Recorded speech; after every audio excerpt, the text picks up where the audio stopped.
Fighter Fell in Love by International Brigade Jimmy Jump, which was published by Clapton Press last year in 2021. I'm Meirian Jump, the archivist and librarian here at the Marx Library, and as many of you know, I'm also granddaughter of Jimmy Jump. First, I'd like to welcome our distinguished panel. We're joined by Professor Sir Paul Preston on Zoom link here today, who is the preeminent historian of 20th century Spain, both in this country and internationally.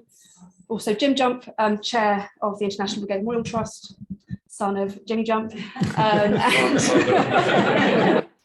my dad, and by Marlene Sidaway, who is actor and president of the IBMT too.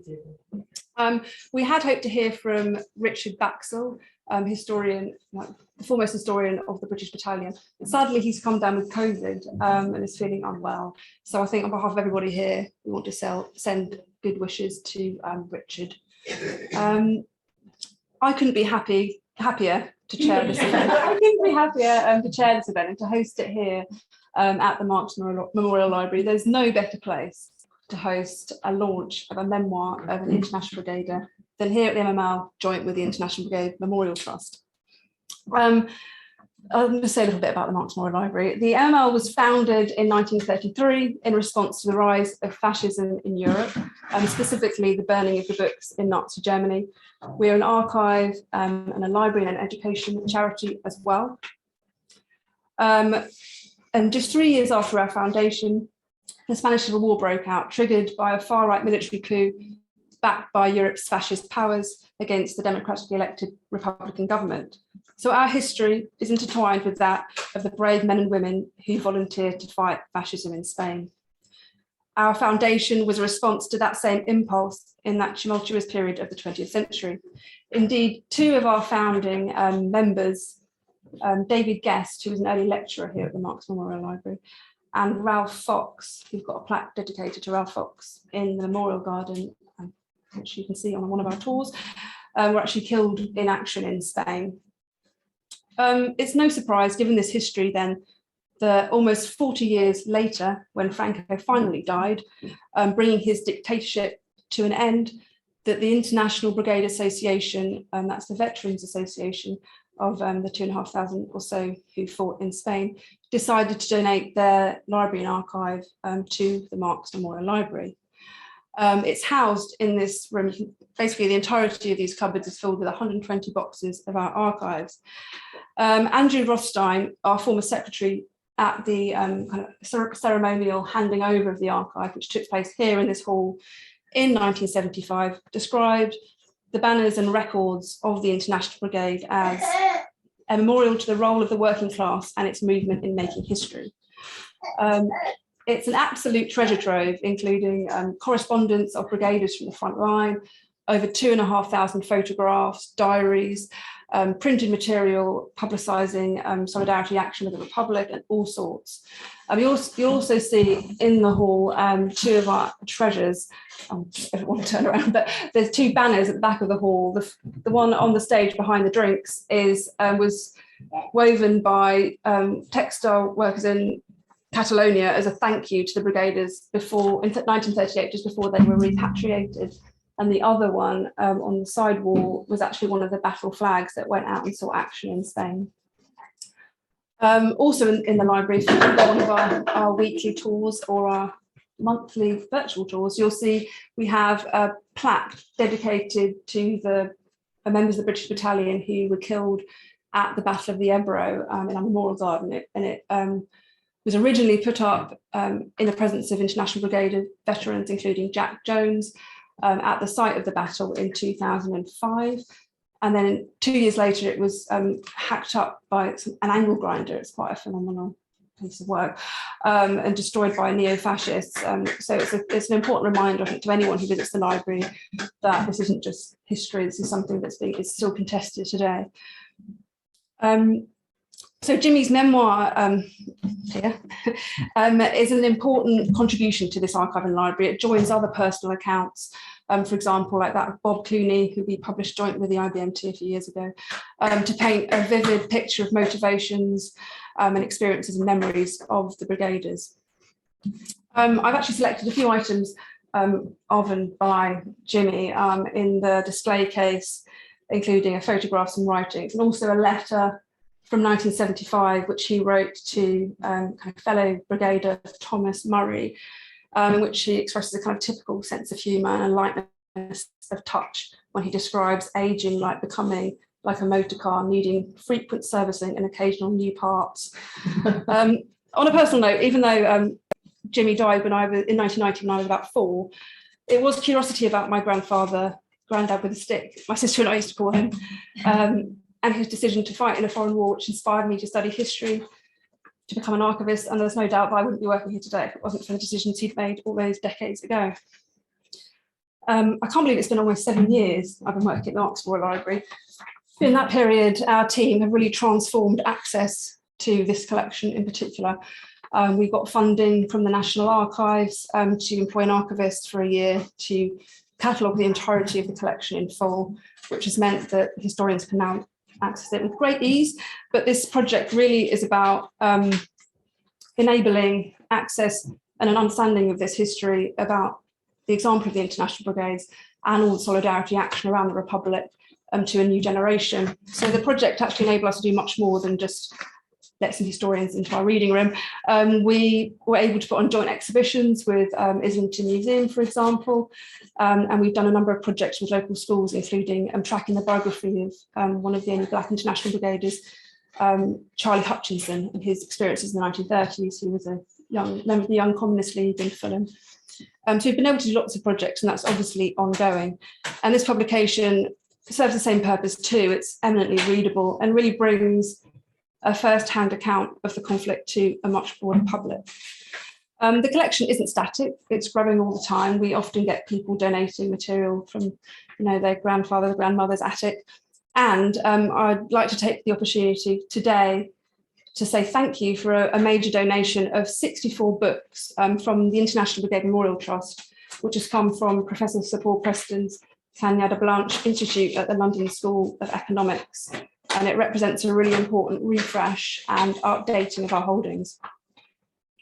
Jimmy Jump, I think, would be really pleased that we're all here today celebrating this launch at the Marx Memorial Library. He had a strong sense that the International Brigades, their example and their sacrifice, of course he lost friends and comrades in the war, should be remembered.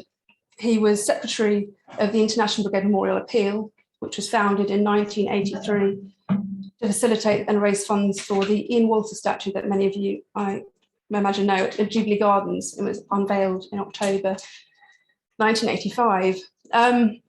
My parents, Myra and Jim, took my twin sister Clara and I, aged just 6 months old, to the unveiling, and he wrote a poem on the occasion, which I'll just read now. And I'm not going to cry. The unveiling of the International Brigade.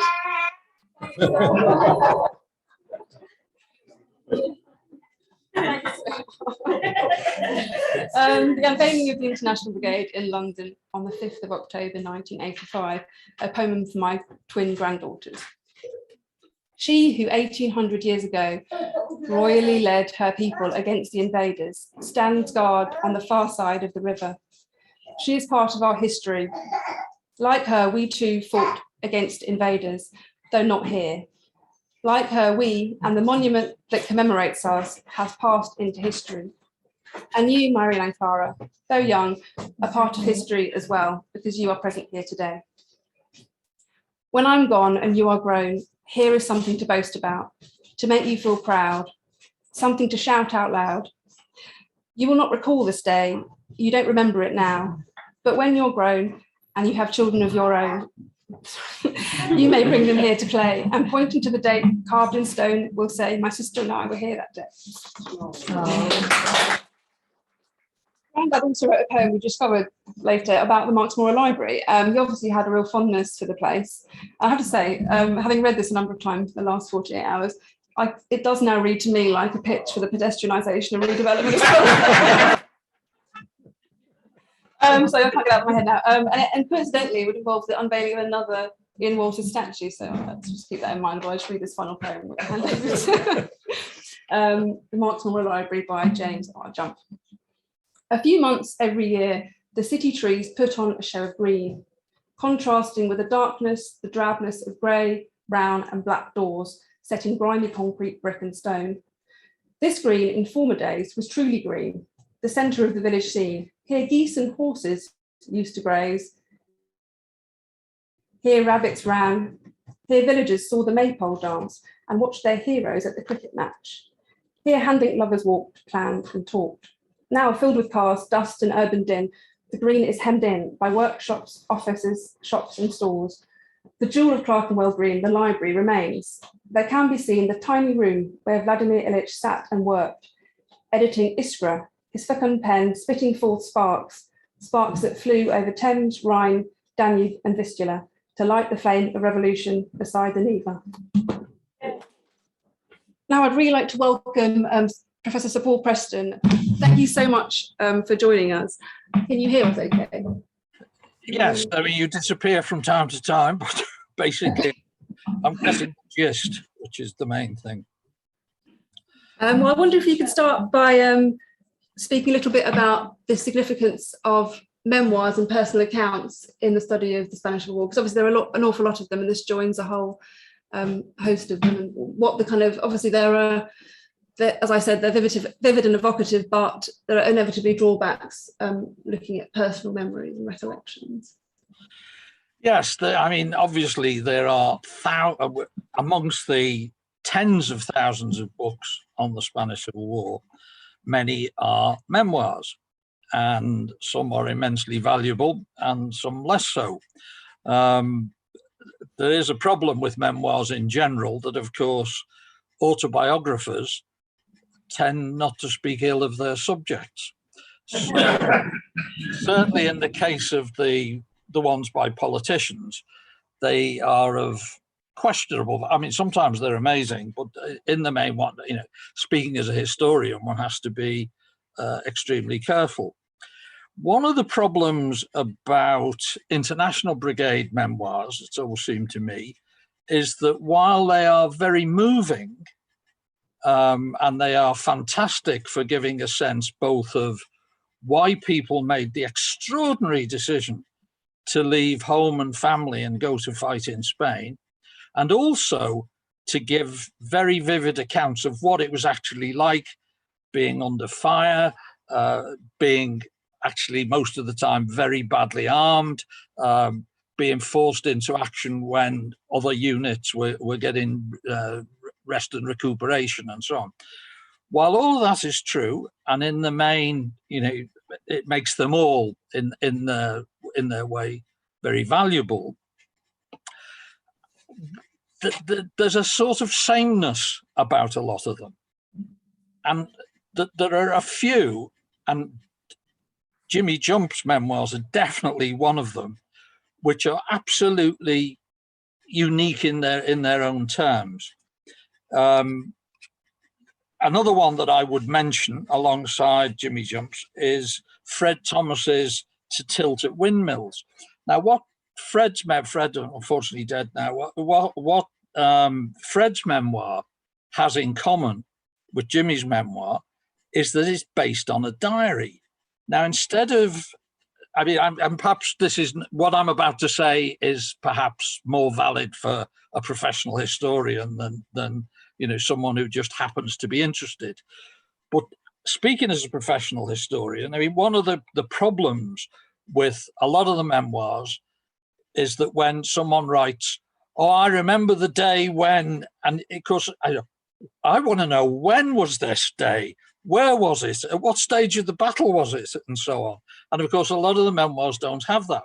Whereas Fred Thomas's memoirs and Jimmy Jump's memoirs have that in abundance. That's that. So moving specifically onto Jimmy's memoirs, that's one of the absolutely most valuable aspects of it. I also want to say now, in case I forget, this volume, which I hope you're all going to buy, is published by the amazing Clapton Press, which is a tiny outfit which basically publishes books related to the Spanish Civil War. Sometimes unpublished memoirs, you know, sometimes reprinting long out of print books. And it is a fabulous, fabulous outfit. And I thank our lucky stars that it exists. And I'm sure Jim Jump is very pleased that they were able to publish his dad's memoirs. Now, thinking in terms of the things that, apart from the fact that this is a diary, which is, or based on a diary, which is extremely important, one of the things that makes this book unique, based on the fact that Jimmy Jump was unique, is that he was a sort of self-taught journalist, although he was of relatively working class origins, and he was also an aspiring poet. But he wasn't like the Oxbridge poets, the toffs, the well-known toffs who went to Oxford or Cambridge. I'm not knocking them, but the John Cornfords, there were a lot of them. And I think again, speaking as a professional historian, one of the problems is that a lot of the general books on the Spanish Civil War, when they have anything to say about the International Brigades, they hone in on these more famous toffs, shall we say. Not being a toff myself, I prefer the other volunteers, but anyway, we won't go into that. So Jimmy Jump was a journalist, but very much self-taught. But the other thing that made him absolutely, well, I would say totally unique, but in a sense dictated his own career in the brigades, and of course makes his, one of the reasons why his memoir is so valuable, is that when he arrived, he could already speak French and Spanish. Now, that was very, very unusual within the British battalion. And of course, it dictated his experience because he was immediately snaffled to be, to be useful. So principally as an interpreter, and then of course as an administrator. So he would get roped into being clerk to the battalion, or then clerk to the unit, and so on. Now, this may, here I am trying to sell this book to you, trying to tell you what a wonderful book it is. What I'm about to say may put you off, but it shouldn't. This facet of Jimmy's experience as interpreter, clerk, etc., means that the book provides an insight into an aspect of the British battalion, the International Brigades, that you literally cannot find anywhere else. He tells you how it was administered. Now, you might not think that's important, but obviously you can't just set up an army overnight. Now, admittedly, he went rather late. And that was one of the reasons why his actual experience, his battlefront experience, was relatively limited, fortunately for him. But what he has to tell us about how it was administered, how men were paid, because at one point he was a paymaster, is one of the reasons why the book is absolutely fascinating. And not just for a professional historian. And I know normally if I ever hear the word administration, I duck for cover. Spent my career in the university hiding from administration. But honestly, it's a really interesting dimension of the book. Now, a lot of the book is also very, very moving. I mean, he had an extraordinary sensibility. So he writes some terrific character sketches of people that, who were his companions. Some of them horrible, who were, not in the brigades for entirely idealistic reasons. There's one wonderful description of a group of kids playing, and this is the thing that, of course, in a war, kids play at war. And he provides this wonderful description of a tiny unit, shall we say, of toddlers armed with sticks, drilling, and of course, as he says, at the end of the parade, there was always one who kept falling over and had to be picked up. But all of that is absolutely fantastic, and there are so many really moving, I mean, almost tear-jerking elements in the book. The whole issue of why were the brigades withdrawn in the autumn of 1938. Now, there were in fact many reasons why they were withdrawn. Juan Negrín, the great Republican Prime Minister, in a sense, it was a vain hope that by making the gesture of withdrawing the Republic's international volunteers, it might be a contributing factor to waking up the totally dozy British government to the role of the Italian and German volunteers. But Jimmy adds an interesting dimension to this when he says that he often wondered whether, in fact, the decision to withdraw the British, well, not the 15th Brigade, the whole of the brigade, of course, there were many individuals who stayed on, but that the formal decision to remove them was actually not unconnected with the knowledge that effectively the Republic was defeated. And it was an act of kindness, as it were, to try to safeguard the survivors as of that point. I just made a rude comment on the British government of the time, which of course it's a kind of cliche of the Spanish Civil War that one of the reasons Franco won was because of help from Hitler and Mussolini. Now that's absolutely true, but the covert help that General Franco got from Stanley Baldwin and Neville Chamberlain was arguably even more important. I mean, that's something I'm sure some of you heard me say on many occasions. And there's one bit in the memoir which I think is rather wonderful. I'm going to see if I can find it. It's the rather wonderful account of the journey from London actually to get as far as what were eventually where the brigades were housed. The British battalion was housed near Albacete. And of course, when they passed through France, whose bottom is that? Who's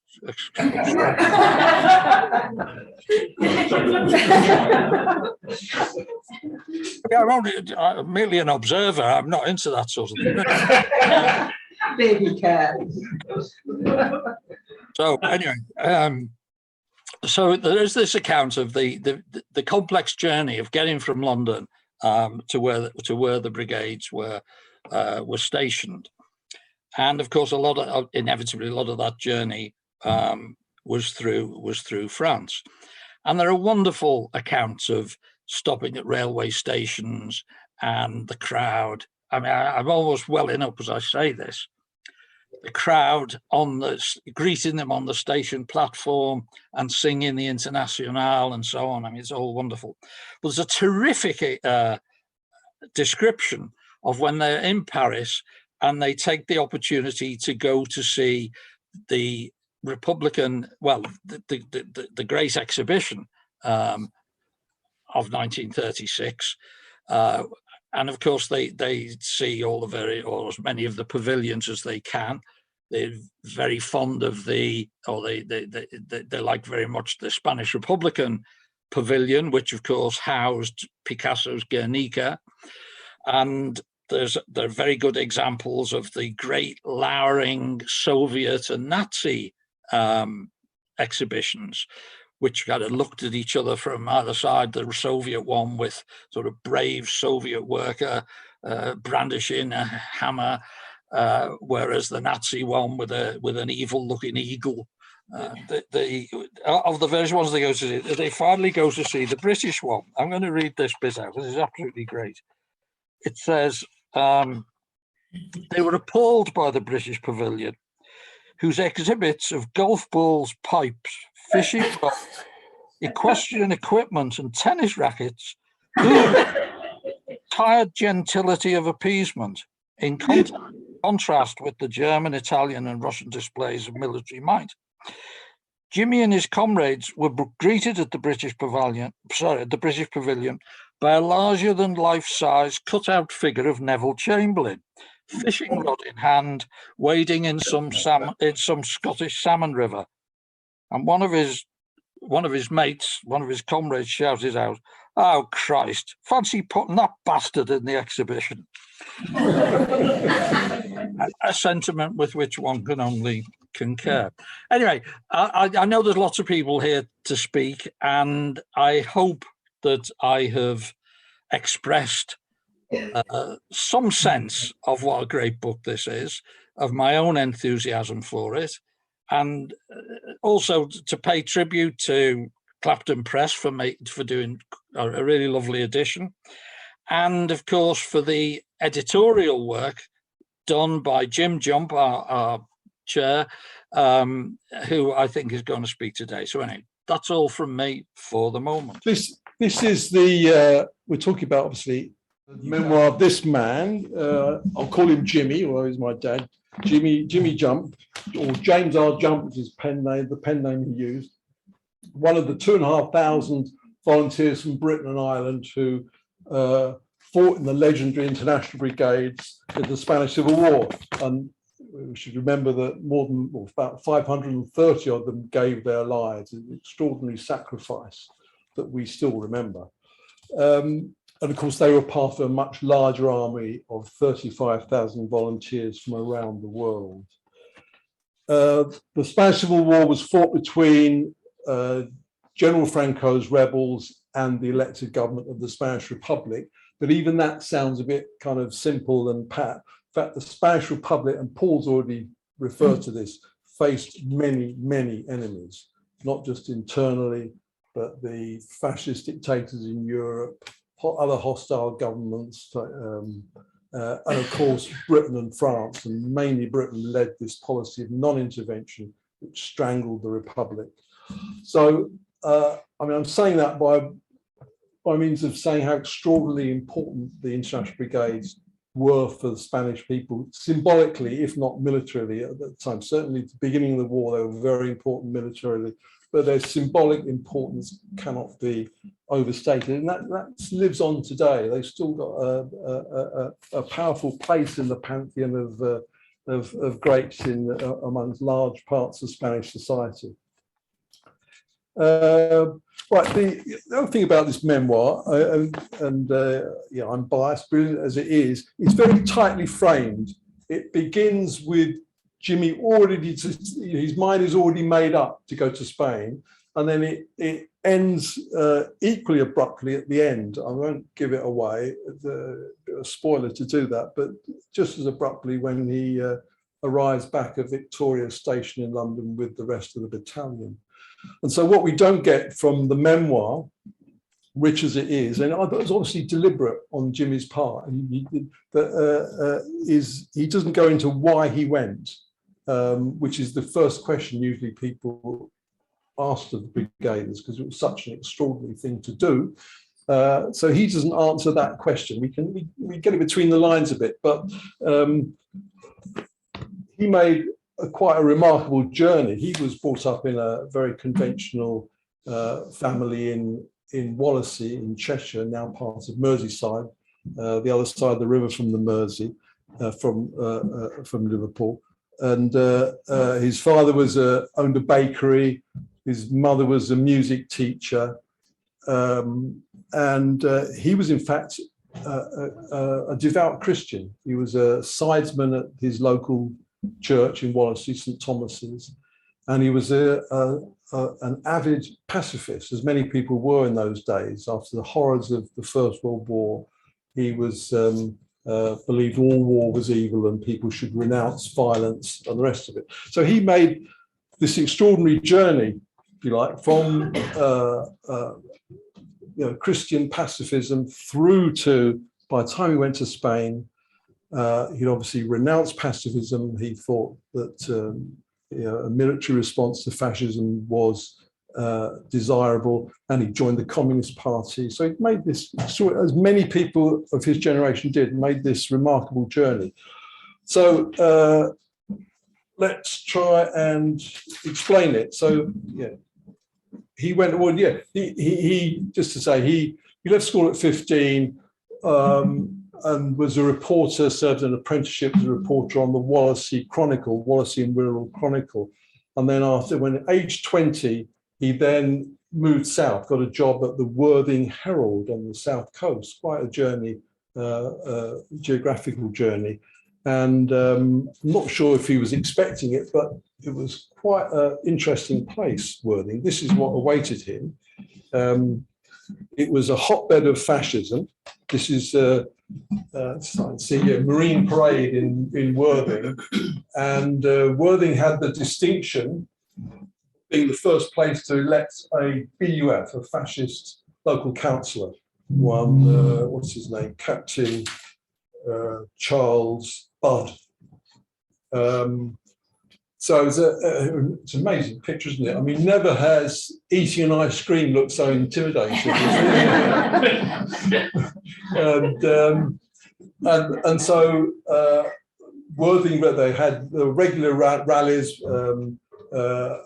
attended by Mosley, William Joyce, and other leading BUF people. And Jimmy does remark in some of his oral testimony at the Imperial War Museum how he began attending demonstrations against the BUF in Worthing and indeed Brighton along the coast. The other interesting thing about Worthing that I think contributes to his journey is the man on the right is Haile Selassie. And Haile Selassie sort of set up shop in Worthing, at a fancy hotel on the front, in Warnes Hotel, now sadly demolished. And that was convenient. He had his whole retinue there, family and government ministers and so forth. Of course, he was in exile. Mussolini's fascist army had invaded in 1935. And Worthing, he obviously chose it because it was convenient. You could get to the League of Nations through in Geneva, going from Newhaven via Newhaven, and it was easy access to London. So, so there in Worthing was Haile Selassie, and the man to his left is Waldy Georgis, who was his private secretary and press attaché, and later Prime Minister of Ethiopia. And Jimmy, as a young reporter, he always used to tell me it was his only big scoop, really, that the rest of his journalistic output was nothing to sing about, particularly. And he just popped into the Warnes Hotel off chance and made himself known to Waldy on the left and got an exclusive interview, and which there it is on the front page of the Worthing Herald, and it was actually it was picked up by the national press at the time. So now it's very unclear, but there's an interesting coincidence there. That's the edition of Saturday, July the 18th, 1936, which is a resonant date. I mean, little did he know the significance. That was the day when the Spanish Civil War began, and something that would change his life. So there you go. He was obviously aware of Mussolini. Then the other great impact when he was in Worthing was the arrival of, well, this is just part of the ship called the Habana, which arrived in Southampton in May 1937 with 4,000 Spanish Basque refugees, most of them children,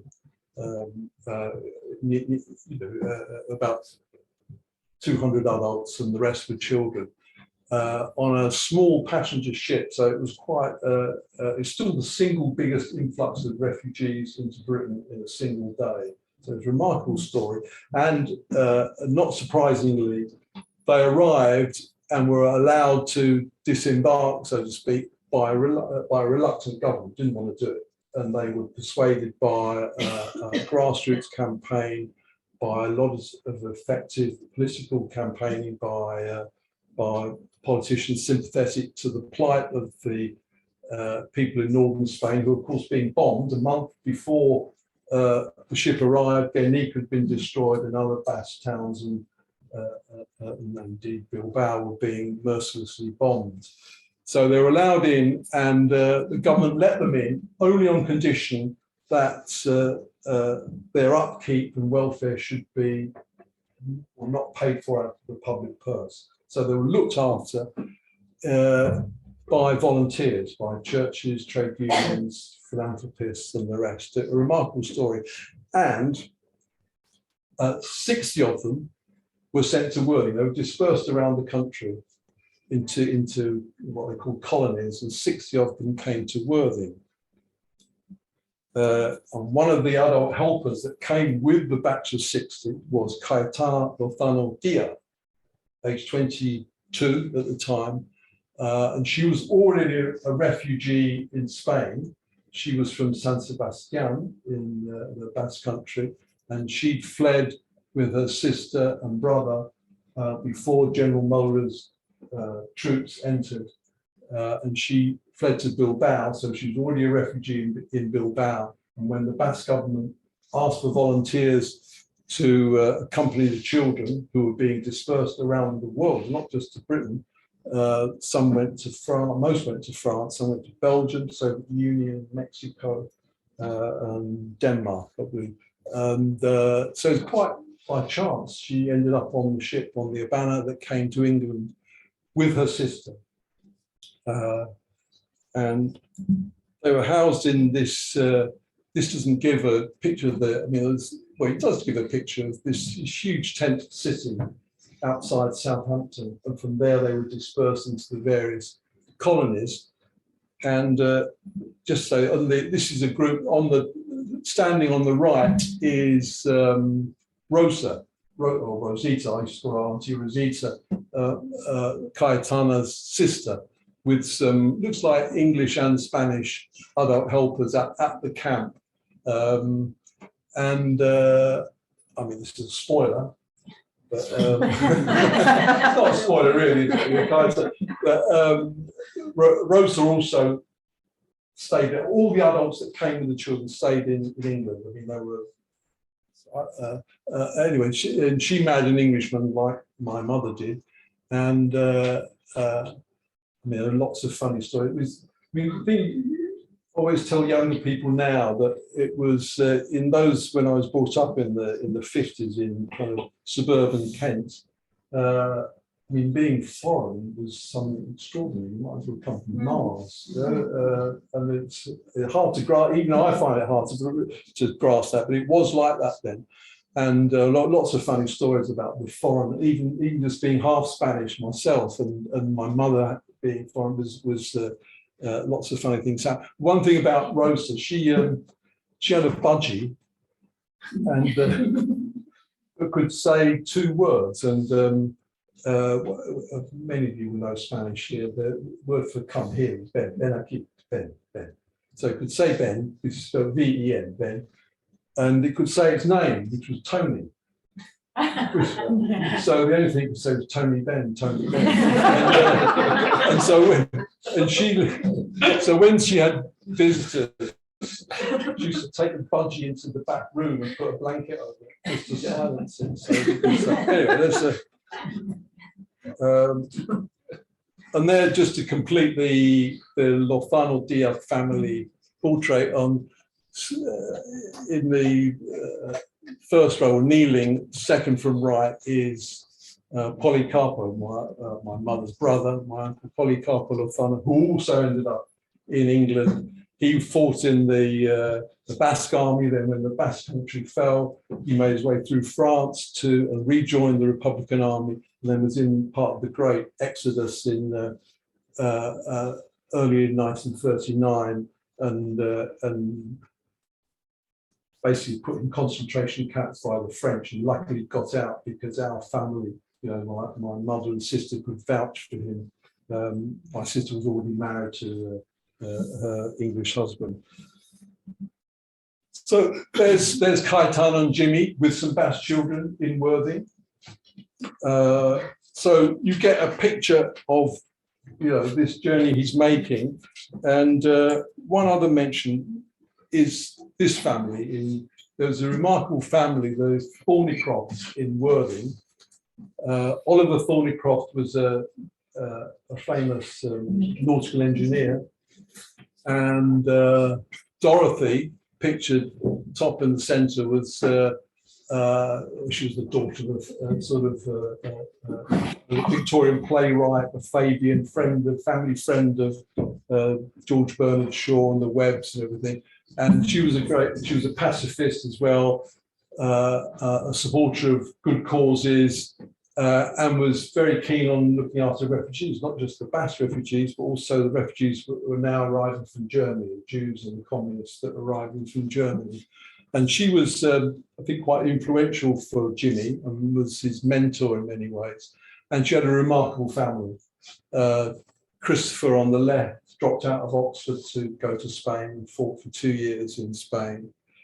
On a ladder at the bottom right is Priscilla, the younger daughter, who was active in the Artist International Association, which was a collective of artists who did a lot of work for Spain, painting on a hoarding near Waterloo, that is.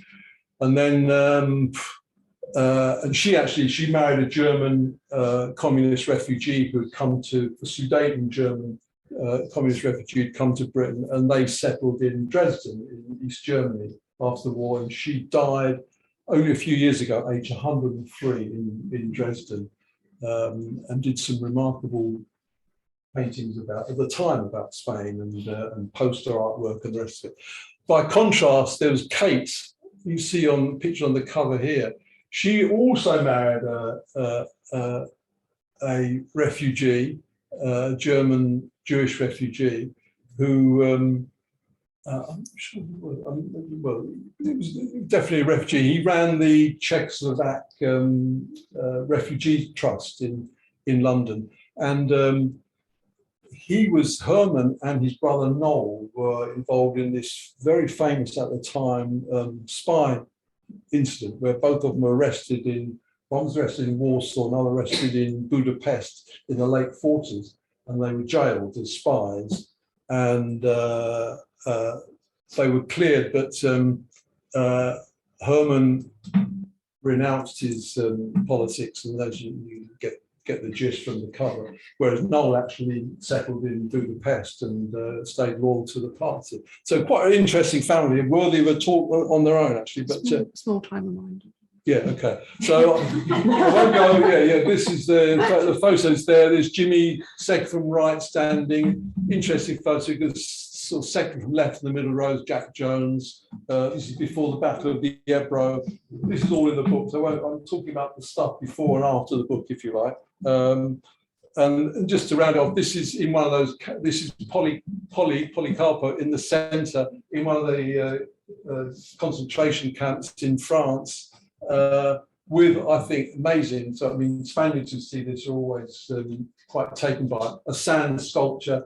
And that is the La Niña Bonita, which was the personification of the Republic. Betrayed, stabbed in the heart. Betrayed, was the strong sense that, I mean, I got this from my parents, that the strong sense was the Spanish Civil War was defined by betrayal. Anyway, so moving on quickly, Father stopped being a journalist, started teaching and writing about Spain and Spanish language. And this is always interesting. This is his first book, published in 1951. I think it's great because it says, the author of this book, who lived in Spain for some years, didn't mention the Spanish Civil War or the fact that so this was the height of the Cold War, obviously. And then, but in 75, it's there. He was very pleased with it, very chuffed. He wrote sort of Spanish readers from schools and things like. He got this one. This is the year Franco died. This was published, a reader about the Ebro offensive. That's them in later life, just so you can see, in suburban Kent. And then there, the poem about the unveil. That's the day of the unveiling of the wonderful memorial on the South Bank. He returned to Spain. This is in the banner on the back wall there. This is in Barcelona in 1988 with other veterans of the battalion when they were met by, extremely warm crowds, to put it mildly. Very moving events. And he was fated as, this is in a profile of him in the El País at the time, El Perpetuo Regreso a España en busca de palabras, Petrel returned to Spain in search of words. He was because his great work was to do the Penguin Spanish Dictionary, was published in 1990. So there you go. I mean, there's one other thing. He used to write for Tribune magazine. He was their resident. He was their resident poet. In fact, wrote poems about Spain and so forth. But he was also famous. He ended up on TV. 5 minutes of fame, or whatever it is that Warhol said. At the time, this is the late 80s, there was a spate of terrible transport tragedies from the Herald of Free Enterprise, Clapham Junction, King's Cross. And of course, invariably, Margaret Thatcher would appear the next day on the TV, grinning at a camera next to some poor sod and so he did that, and they sold like hotcakes. Just a little small ad in Tribune he did. And this is just a quick answer.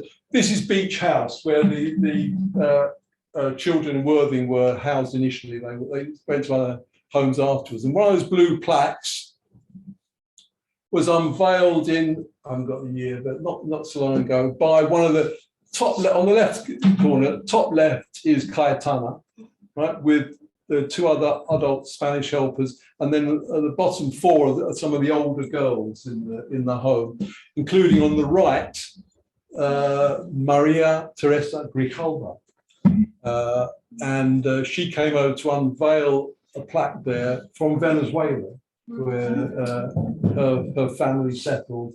That was a nice event. And then just to round it up, boom, further down the road in Worthing, there's the plaque. His name's there with the other volunteers from Worthing.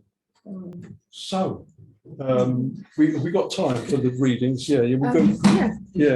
We'll do some readings, and Marlene Sidaway, star of stage and screen, is going to do this, and we'll try and fit in a couple of readings or something. First one is, let me remind myself, I think this is when they arrived in Spain. Of course, they arrived on foot over the Pyrenees. Did this clandestine journey through France that Paul referred to, and then they had to climb over the Pyrenees, and there were a few tracks they used. They varied the tracks so the French border police wouldn't get wind. And so we'll start off with the feeling of him arriving in Spain after he's already been walking hours and hours at night, and then pick it up. Right. The scrambling up and down mountain tracks continued, and I was beginning to wonder if I'd be able to go on much longer without a rest. Panting and with a tight chest, I was wet with perspiration, and my feet were soaked through as I'd stepped inadvertently into a mountain stream. Then, with a suddenness that shook us out of our thoughts, the guide at the rear shouted at the top of his voice, "Ya estamos, camaradas! Estamos en España!" We're now in Spain. We're in Spain. It was the 11th of November, less than 5 days since setting out from London. The column halted, and we sat on the wet ground, laughing, talking, smoking. Some of the Germans started singing revolutionary songs, ending with the International, which we all joined in. Suddenly, we felt less weary. I'd had the childish idea that on reaching the summit of the next hill, we would see before us a vast plain of green fields and whitewashed houses with red-tiled roofs, the picture of rural Spain that I'd imagined. I was disappointed, therefore, to find that the mountains continued. In fact, the Spanish slopes seemed even steeper. We resumed our march and soon saw that the sky to our left was tinged with yellow. Dawn was approaching, and the knowledge that we were in Spain gave extra strength to our aching thigh and calf muscles. Now we could shout, sing, and joke, and the climbing up and scrambling down, the stumbling over jagged rocks and plunging through coarse scrub did not seem so bad. Finally, we saw far below us a stone cottage.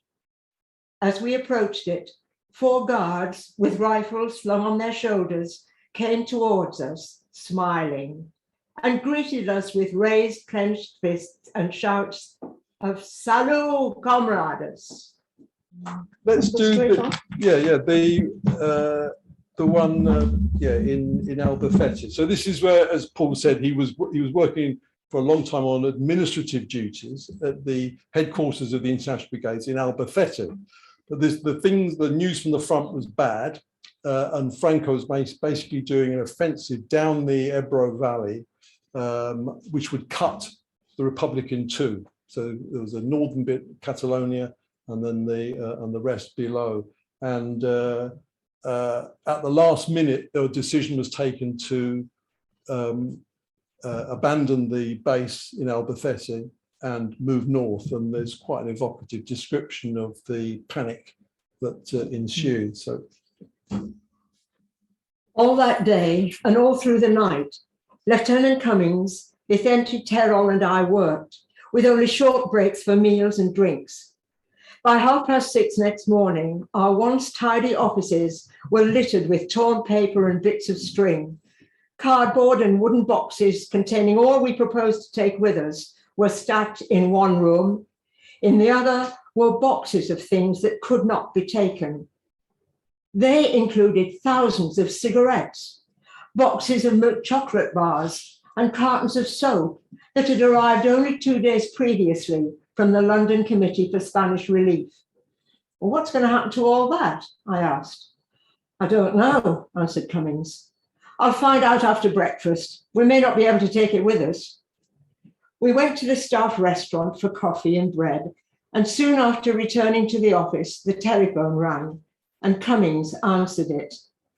We're leaving sometime today, he said. And all this stuff? I asked, pointing to the cartons of soap and cigarettes. My orders are that you may take as much as you can carry. The rest we shall give away to the locals. But first, we must burn all the documents we're not taking with us. We worked all day, packing and carrying downstairs sackloads of old correspondence and documents, which we put on a huge bonfire that blazed in the center of the courtyard. We found cases of cigarettes, soap, toothpaste, knitted gloves and balaclavas and chocolate in a large cupboard that I'd never seen before. Well, we shan't have room for all that, said Cummings. Take what you want and give the rest away. Outside, the news spread like a grassland fire that we were giving away things that, to Spaniards in wartime, were more valuable than money. An enormous crowd gathered. We couldn't go down into the courtyard, or we would have been mobbed by the people waiting to seize the articles we carried. We stood on the balcony, Terrell and I, and threw down armload after armload of these luxury items. Women stood holding out their black aprons to catch packets of cigarettes, toothbrushes, chocolate, razor blades, and packets of sweets. When it was clear that there was nothing left, the crowd dispersed. We sat down on the boxes and waited. We munched chocolate and sucked peppermints. And for the first time in months, we enjoyed the luxury of smoking whole cigarettes. Not thin roll-ups. Okay. Well, last one. Okay. Last one. Because the other thing is there's quite a confessional flavour to the memoir, and I think when Jack Jones says in his preface that Jimmy clearly was upset by some of the disciplinary decisions that were taken, and so. I think that's one of the powerful bits of the memoir. That anyway, and there's a few of them. There was 3 or 4, and here's one of them where Jimmy lets his thoughts, wander. Then one evening, after yet another fruitless attempt to take the pimple, I learned how Paddy O'Sullivan had shot a young Spaniard, a would-be deserter. According to the story, Paddy, during a lull in the fighting, had come across an 18-year-old conscript hiding in some bushes. He had ripped all identification and markings from his uniform and had thrown away his rifle. It was clear to Paddy that the lad intended to wait until darkness fell and then try to reach the fascist lines. Maybe his parents were living in enemy-occupied territory. Paddy ordered him to return to our positions. The Spaniard either refused or displayed unwillingness to obey the command, whereupon Paddy drew his revolver and shot him through the head. I listened to the comments of my comrades. Well, serves the little bastard right. Well, it's the only way to deal with bloody Trotskyists. And that was the moment when it dawned on me that I would never be a real soldier like Paddy O'Sullivan. I felt sure that I could never have shot a Spaniard in cold blood as Paddy had done. Yet at the same time, I had no idea what I would have done in his place. Would I have tried to reason with him? Would I have turned a blind eye? These questions I could not answer to my satisfaction. I came to the conclusion that I was only intellectually an anti-fascist. I knew that fascism was evil. All that I had read convinced me that under a Nazi or fascist regime, the individual would count for nothing. But this anti-fascist feeling came from the head, not the guts. Politically speaking, I sometimes felt almost ashamed of myself and my thoughts. All around me were men who had suffered poverty and unemployment, and the degradation that accompanied those two evils. These men were capable of hatred and revenge. To them, fascism was an extension of capitalism under which they had suffered hardship and humiliation. They were coal miners from Scotland and South Wales, hunger marchers from the shipyards of the Northeast, Irish Republicans who felt that their cause had been betrayed by de Valera. They had not become socialists through reading Left Review or the New Statesman.